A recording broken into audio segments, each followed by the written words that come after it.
আসসালামু আলাইকুম। এই সময়টাতে ধানের জমিতে ধানের শীষ বের হওয়া শুরু করে দিছে এবং অনেক জমিতে ধান থোড় অবস্থায় আছে।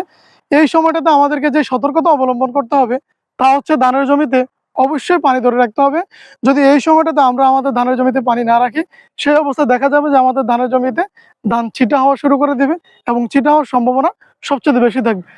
তো সুতরাং আপনারা ধানের শীষ বের হওয়া থেকে দানা অবধি পর্যন্ত ধানের জমিতে অবশ্যই পানি রাখবেন এবং এই সময়টাতে যখন শীষ বের হবে এবং থোড় অবস্থায় থাকবে, এই সময়টাতে ডিফিএন দ্রবণ ব্যবহার করবেন।